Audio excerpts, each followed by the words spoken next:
Hey, this is Kieran, Coach's Corner Chats, and joining me is Molly Grisham. Molly, where are you at and what are you up to? I am currently in St. Louis, Missouri, which is where I live, and I am kind of vacillating between vacations and launching new projects. And it's an interesting space to be in, but I'm excited to just have a great conversation with you today about some of the stuff I've been working on. You just mentioned new projects, so we're going to talk specifically about one, and it's called Coach Ready. Yeah. Where did this come about? Why Coach Ready, and what are you hoping the impact is going to be from this experience for the coaches? Absolutely. Yeah. So I spent a lot of my career in college athletics. And about 6 years ago, walked away from that and started my own business. I had a pretty strong sense that in many ways athletics was a broken system. And sometimes you have to leave a system and kind of come in a different role to be able to help that system. And I also knew how badly coaches needed an advocate, needed an ally, needed somebody that kind of walk with them on that journey. And I felt like maybe I could be that person.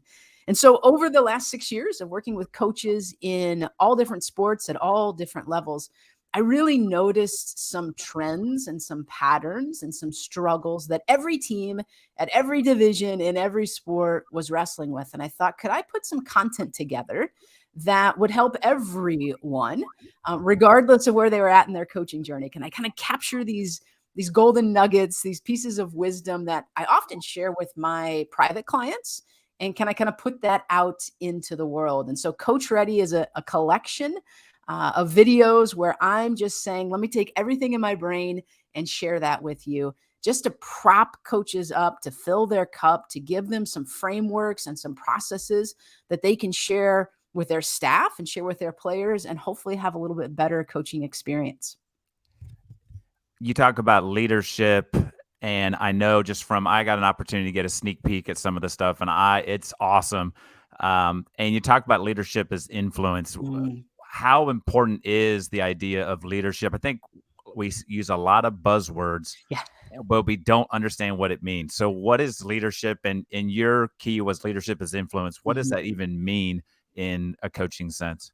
Yeah, I think you hit the nail on the head there. When I first started this journey, I'm addicted to reading, and so in my house I have just massive bookshelves covered with books. And I thought, well, I need to have a really concise definition of leadership. Surely one of these authors has a very clear definition. And I just pulled all my leadership books off the shelf, and I thought, man, this is so abstract. Everybody's got a different definition and a different take. And so that makes it really hard for us. How do we teach something when there's not a consistent definition of what something is? And so I just started kind of putting post-it notes up of what do I believe about leadership and what do I see with teams and what do I see with coaches? And it really came down to me that leadership is influence. And there, for me, is a big difference between what I would call positional power and relational influence. And those differences for me are this. Positional power is something that has to be given to you. Someone has to say to you, yes, you have this title or this rank or this authority. We're going to give this to you. And that can feel great when someone says, yes, you have the power. But the downside to that is it can also be taken away from us. Unlike relational influence, it's something that we all already have. We don't have, that doesn't have to be given to us, and it can't be taken away from us. And so I really want to encourage student athletes of all ages to pursue leadership as influence instead of pursuing the power.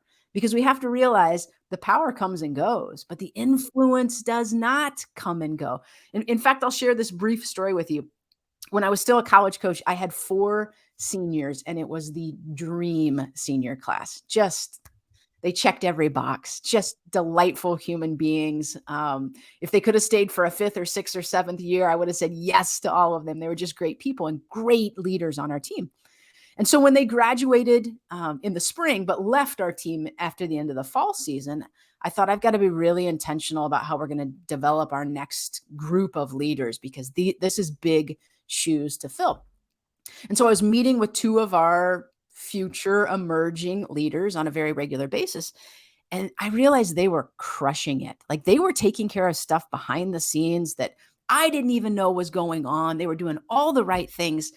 And I thought, wow, these two are way ahead of where I thought they were going to be in their leadership development. Well, come to find out, these four who had already turned in their jerseys, they no longer had the locker room code, they weren't a part of our team meetings, were meeting with these two young people and helping to mentor and develop them. And I didn't know that was happening. So those four seniors no longer had power on our team. They didn't have a captain's armband. They didn't have the locker room code. They didn't even have their uniform anymore, but they leveraged the influence that they have on our team. And to take those two young leaders under their wing, that influence never left. That influence never left them, and they continued to leverage that. Unlike power, which says you're not a part of this team anymore, goodbye, your power is gone. They were able to stay rooted in that influence. And that just is a game changer on any team when you've got leaders that are rooted in relational influence rather than in positional power. One of the things I love about that is the relationship side of things, but also you recognize that that new crop of leaders was already along the developmental path. That's a process. Mhm. And coaches, I think, sometimes think by just giving an armband, Yeah. that becomes their leader. Is there something that is kind of like maybe almost a framework type thing where Yeah. you can help develop leaders? Because it's even as coaches, it's a process for us as well.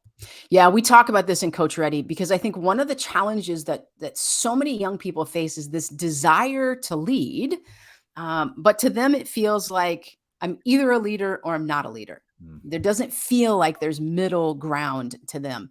And I often tell young people and in the teams that I work with, leadership is not an on-off switch. We don't just wake up our senior year and flip the switch.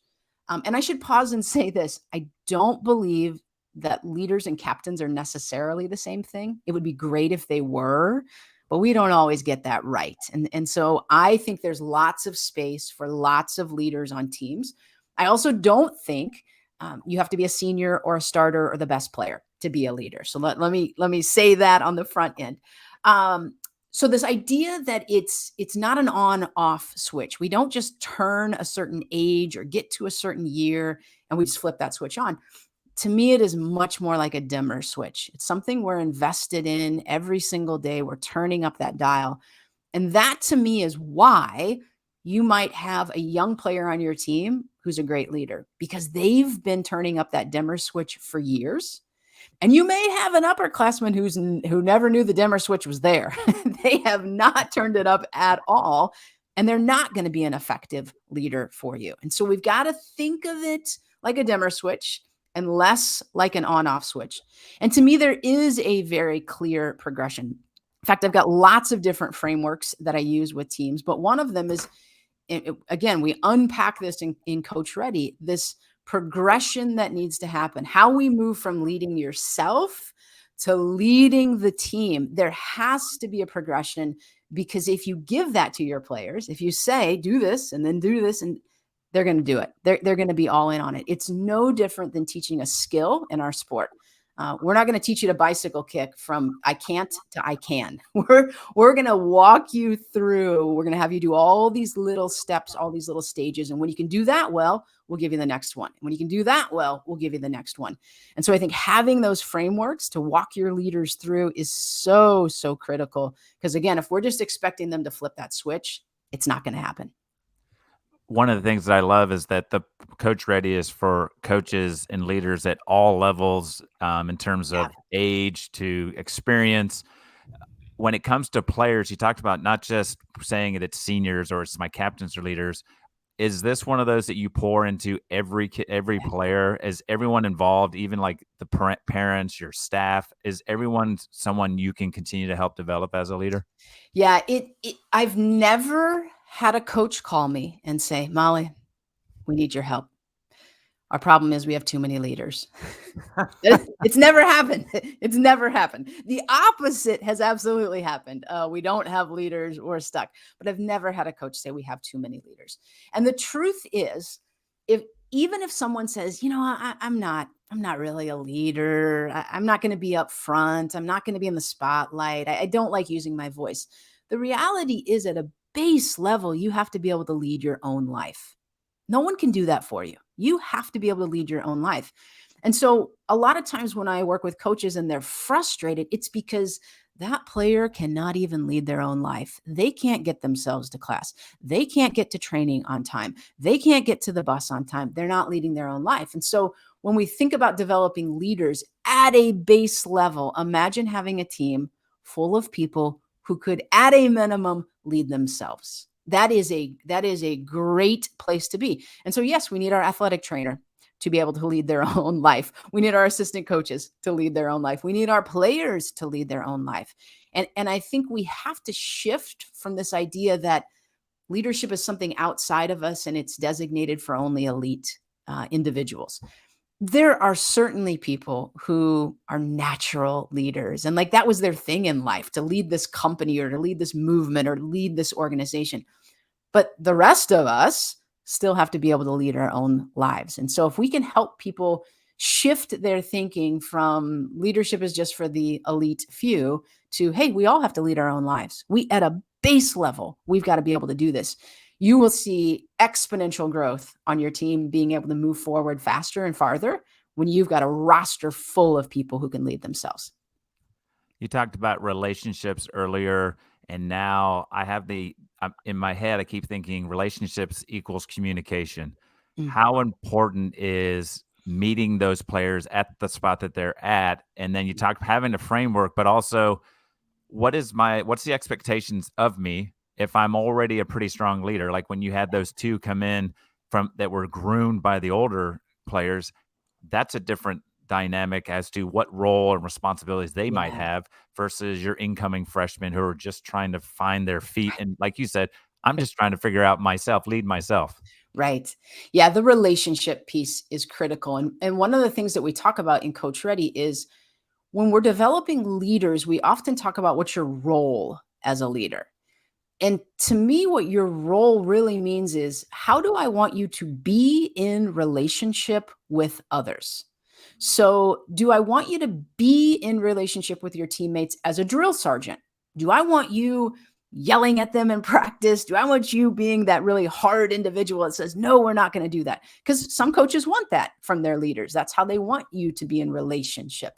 Others would say, no, I want you to be in relationship with your teammates more as a mentor, more as a guide. Walk with your teammates.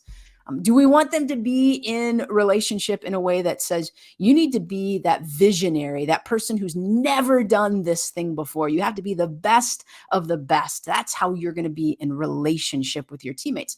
So there's lots of different roles, but I think what we have to define is when you're in that role, what does your relationship look like with your teammates? And that's really been a game changer for me as I have conversations with student athletes. They say, like, I thought I was supposed to be the firefighter. I thought I was supposed to put out every fire on this team. That was my role as a leader. Well, that's a different kind of relationship with your teammates than someone who sees leadership as being a mentor. So we've got to give some clarity around the role. And to me, the way we talk about that is what does your relationship need to look like with your teammates? And that's going to be different on every team. Every coaching staff is going to have a different expectation from their leaders, but we've got to give some clarity to that for sure. Otherwise, they end up doing some damage that they didn't mean to do. They thought they were doing the right thing. They thought, I thought you wanted me to be a firefighter and just take care of everything. And I didn't realize you wanted me to be a mentor and walk with them on this journey. You talk about maybe misunderstanding the expectations that can lead to kind of issues within teams. And that's one of the things I love about the Coach Ready curriculum and setup that you have is you look at some of the things like everyone loves to focus on when the times are good and we're Yeah. building kids up and they're Yeah. becoming leaders. But you just talked about maybe some banging of heads. How do you talk about in Coach Ready conflict? Is it good for Mm. teams? I know as a coach myself and as a parent, I'm always trying to keep conflict away, but can conflict be good in the way that we deal with it? Can it actually help our team and leadership grow and blossom? Absolutely. The reality is we're human beings, so there's going to be conflict. It's just part of being human. There's going to be conflicts. And so what I often tell groups when I'm doing conflict resolution work with them is friction creates traction. And so if you think about driving your car, Maybe the last time you got your oil changed, they said to you, you should probably get your tires changed too. And you were like, nah, let's wait till the next oil change. And you're driving and it's late at night and it starts raining and you realize, oh my gosh, I'm kind of swerving back and forth. I don't have traction because there's no friction. It's a smooth tire on the road. I can't create any friction to allow me to move forward. So of course you're now moving side to side, trying to stay on the road. That same concept applies with teams, or any group, any organization. Sometimes we need some friction to help us get traction, which helps us move forward. Now, this does not mean that we need to manufacture fake conflict. It doesn't mean that we need to walk into the locker room and think, things are too good right now. Let me just start turning over tables and let me create some conflict. I do not advocate for that at all. But when conflict shows up, can we look at it instead of, I got to avoid this at all costs. I got to keep this out of my team. I got to protect my team from this. Conflict is bad. Can we say, there might be something in here that if we dig into it will actually help us move forward. This friction, this tension that we're feeling, if we lean into it, if we unpack it, could it help us move forward? And it's really fun to see a team kind of relax and say, oh, if conflict isn't bad, maybe we can have this conversation. We don't need to avoid it because it's not a bad thing. We're going to work through it. It's an opportunity for us to be better and an opportunity for us to move forward. One of the things that popped in my head is I know from my experience that I've come and had activities and we've done some things, and there's some kids that will buy in and they're like, yeah, I love this. Let's do it. And then there's others that don't. And then I found even just working with younger kids, they get focused sometimes on the results and like, I Mm, can't do it. How do you deal with one, you're trying to develop leaders, but maybe someone's not bought in, and then maybe the expectation of maybe I've set the bar too high for a mm. person, they're not ready to make that next step in their process and development. Yeah, I think having clarity around why are we doing this is really important for young people, that it is not about the outcome. It's not about getting it right. It's about developing a skill for you. And in the same way, in every sport, when we're trying to develop a skill, we're going to get repetitions and we're going to fail a lot on those repetitions. But the only way we get better is to continue those reps. And so when we're talking about leadership development and team building and conflict resolution, that's all skill development for any team. And so if we only worked on our sports skills once, we know how good we would be at it. Not very good. If we only work at our leadership skills once and we say, well, that was hard and that didn't feel good and that was outside of my comfort zone, I didn't do that very well, we will never get good at it. And so being upfront with young people about this is skill development. You're learning how to talk to your teammates. You're learning about empathy. You're learning about speaking up. You're learning about setting boundaries. And that takes practice, just like anything in your sport took practice. And you're not going to get it right the first time.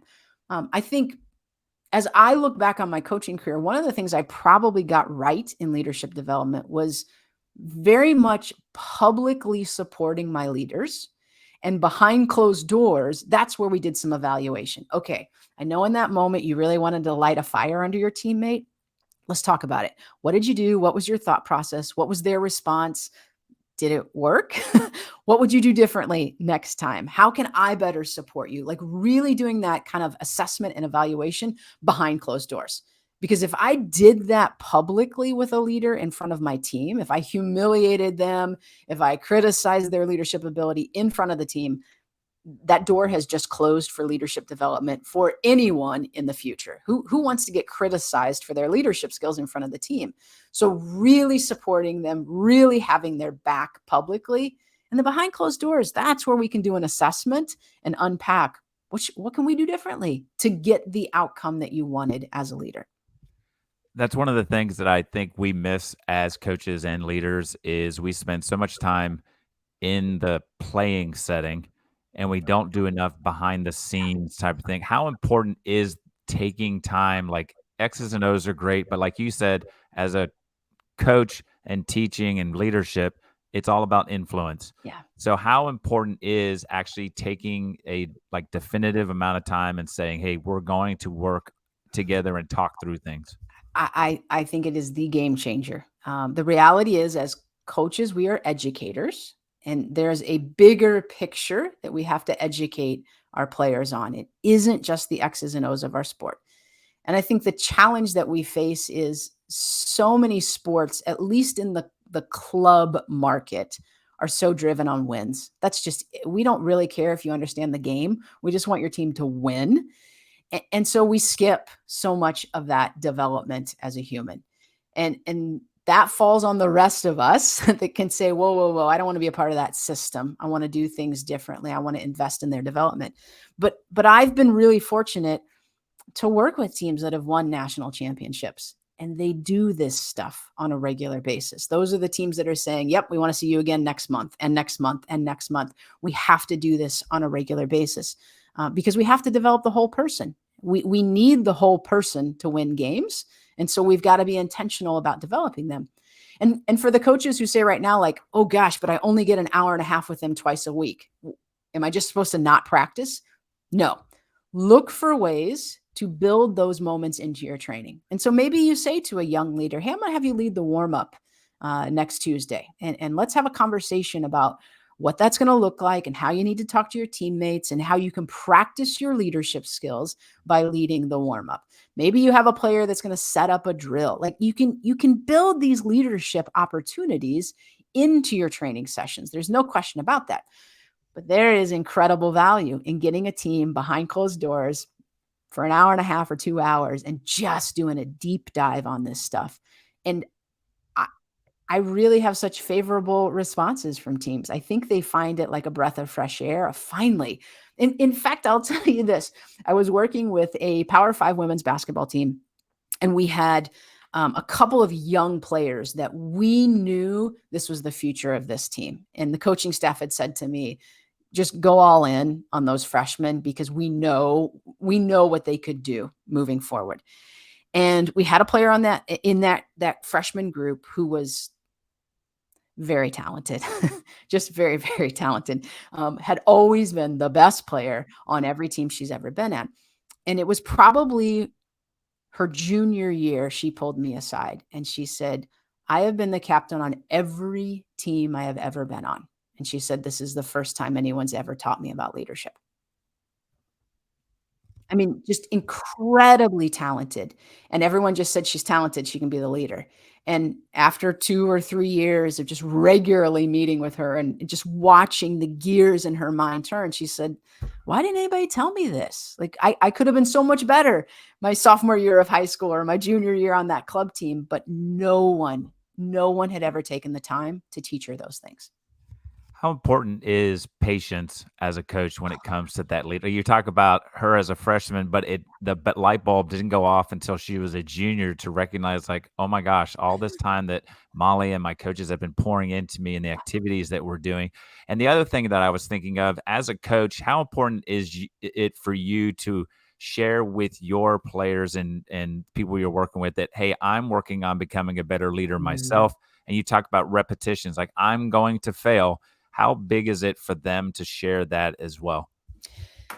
Yeah, so I made 2 notes because I want to share 2 thoughts with you. So there is an image and a story that I often share with teams when we talk about leadership and kind of the patience that it requires.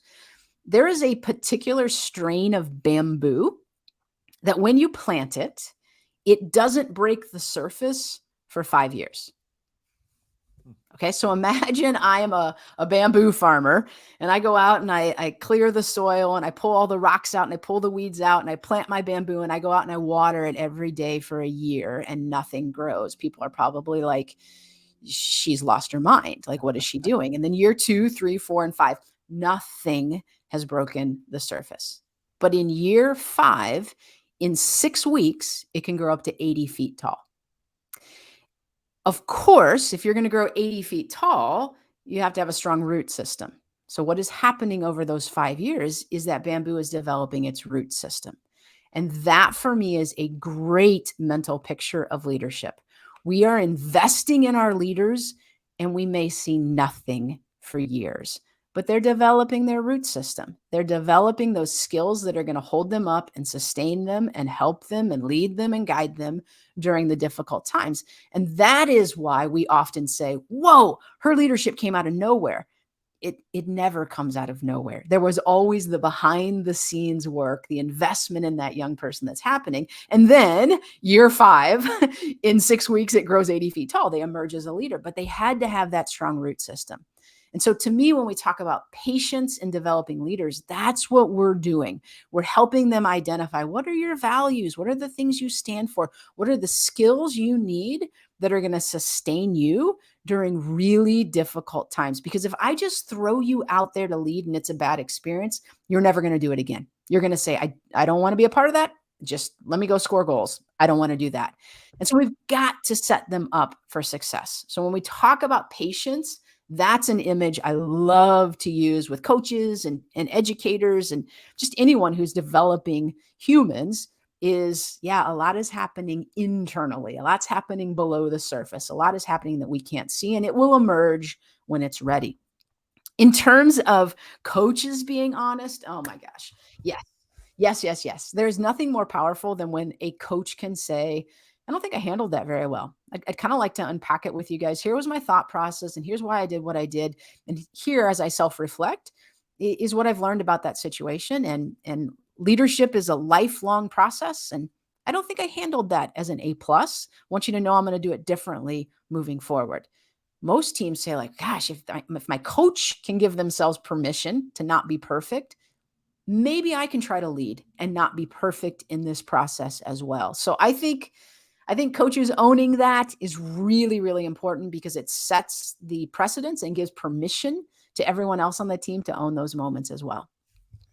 The other thing that I loved about the story about the young lady that was a freshman, super talented, and then it was her junior year when she kind of realized, how important is it for us as coaches to start maybe delving into those conversations earlier so we would have known that, hey, I've always been captain, but I didn't really do any. I don't know what I was supposed to be a captain because they all bring things. I know Yeah. there's different cultural backgrounds, religious experience. I played club, oh, I only played rec, or I just started. I decided I want to play in high school. How does knowing what players are bringing, Yeah. how does that impact and kind of get incorporated into the whole leadership development idea?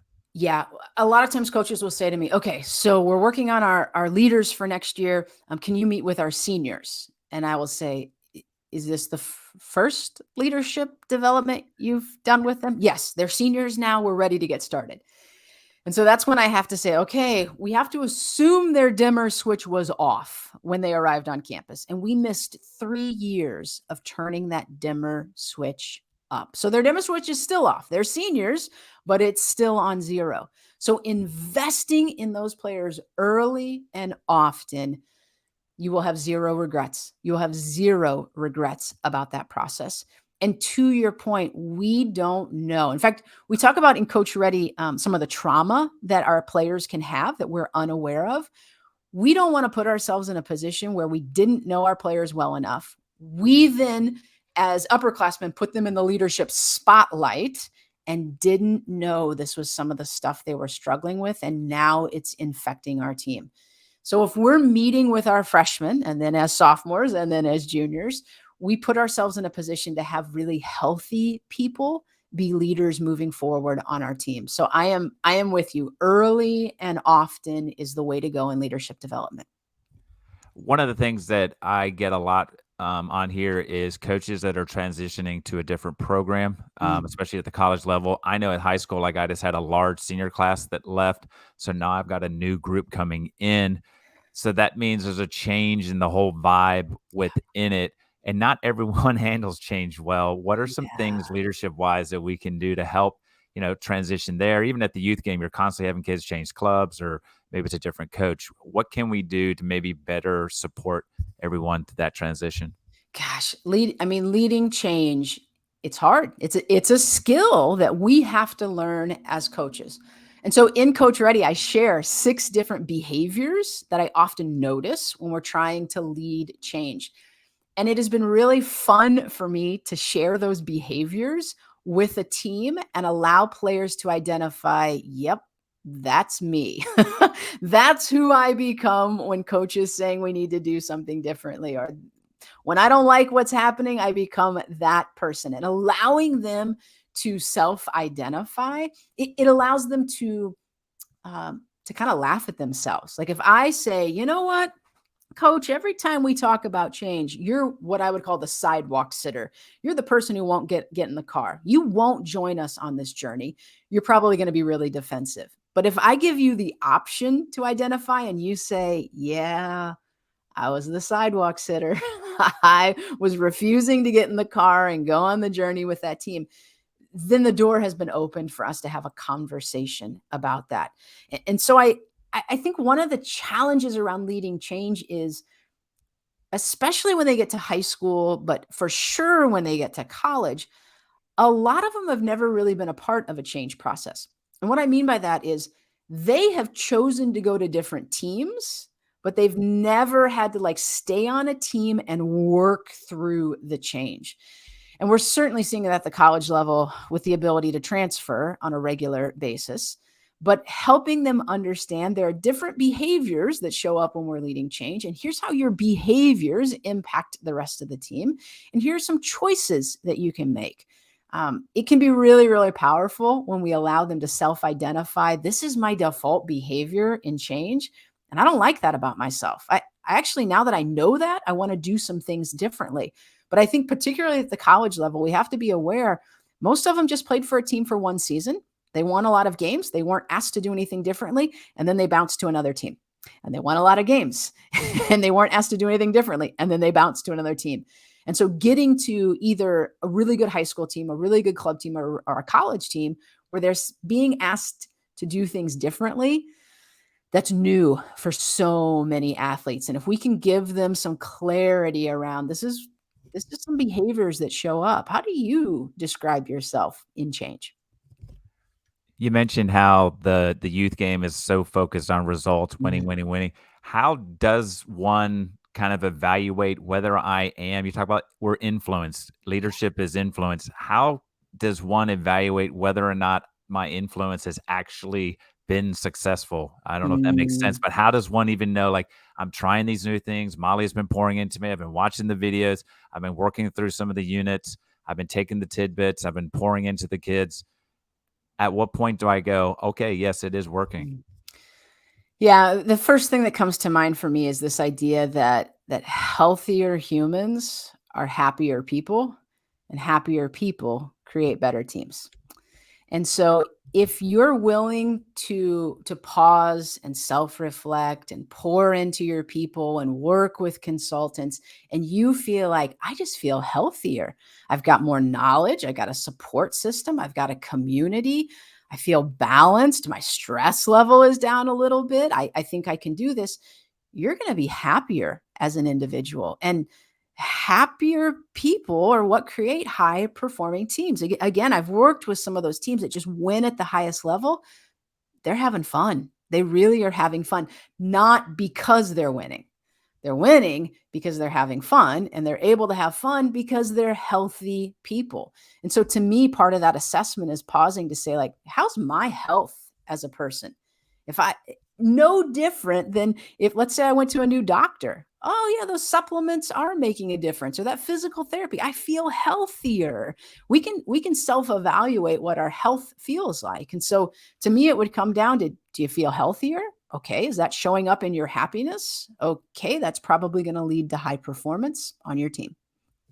The happiness idea makes me think like culture building, Mhm. team building, and those types of things. And that's another buzzword.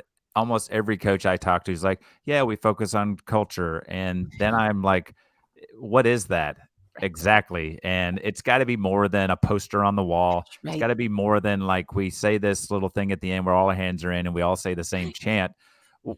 What is culture? And what I love about Coach Reddy and what you did is you took the time to actually delve into what does high performing culture look like? What's it Mm, take to kind of build it? Kind of almost like what you talked about earlier about responsibilities and roles for yeah. leaders. We've got to be more clear about what exactly when we say we're building culture, we've got to actually be doing it. Right. Yeah, you are 100% correct. It is not the slogan on your wall. It is not the one word on your practice shirt. It's not the hashtag. Those are all reflections of your culture, but that is not your culture. So, two things come to mind to me right away when I think about high performing teams and building culture. One is this idea that love changes people and people change the culture. And so when you come into a team and you think, oh, this culture isn't very good, I got to change the culture. And well, I got to print a new handbook and I got to have new slogans and let's paint something else on the wall. That nothing changed. Nothing changed. You change the culture by changing your people and it pouring into them and loving your people and being in relationship with them, and they will own the culture and they will change the culture. And so when someone says to me, how do I change the culture? Go love your people. I don't care what business you're in. When people show up to work every day and they feel like my leader loves me, I'm going to do anything for them. I'm going to get this culture on track and create a healthy environment. So, love changes people, people change the culture. Second thought right away that I have in terms of high performing culture is this idea that transformation is on the other side of truth. Transformation is on the other side of truth.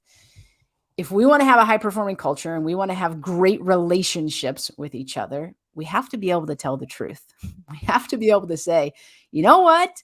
You didn't carry your weight in practice yesterday, and you came in with a bad attitude, and you didn't get enough sleep last night, and here's how it affected the team. We have to be able to tell each other the truth. And the high performing teams that I do work with do that very well. They have those honest conversations. They owe it to each other. They know that if we want to transform, if we want to be different, the only path to get there is the truth. And what's really hard about that is we are at a time in our just collective athletic history where we have stopped telling the truth because we are so fearful of repercussions. And the only way forward is to tell the truth. It's the only way. And so we have things like anonymous student athlete surveys where we're told, as college coaches at least, you need to make sure your student athletes are happy. I don't want to hear anything negative. Well, if I tell you the truth, some negative stuff might show up. But the only way we get to transformation, the only path there is to tell the truth. And yet we're in a system right now that's saying, don't tell the truth. There's so much fear around that. And of course, when I say telling the truth, we're doing it in a compassionate way and in a way that builds our relationships. But when I think about the people I value the most in my life, it's the people that tell me the truth. It's the people that say to me, you're not kind of doing C plus work right now, Molly. Thank you. Help me get back on track. You're right. Or that keynote you just gave, that was not your best. And we need your best. Thank you. Please help me get to that place. And I just so firmly believe the only path to transformation is on the other side of truth. We have to be better about that. So a couple things popped in my head while you were telling that is one, where's the fun? Like Mm. people want culture's all about fun and we're going to go play paintball and we're going to go on a trip together. And then the other flip side is it's one to give it, but we also have to work, I'm assuming as well, on receiving truth. Like I can't take it. Like you were talking about, I love the feedback. It wasn't good enough. You're right. I need to get better. Not everyone has that response. So we have to work on both ends, I'm assuming. Yeah, I just jotted down some notes there. Yeah, oftentimes when we think of like team building and culture, you're right. It's like, let's go play laser tag. That'll be fun. Yeah, it's fun when you love your teammates. It's not so fun when you don't love your teammates. And so those fun activities, only the happiness is only there if the health is there, like we talked about earlier. And so I've been a part of those teams where they've said, oh, we have to go do laser tag. If I have to spend 5 more minutes with this team, I can't stand it. And then I've been with teams that are like, we get to go do this tonight because we love each other and we just love being together. And so it doesn't matter whether it's laser tag or volunteer work or bowling or pizza night, like we just love being together. And so it's not the activity that creates the fun.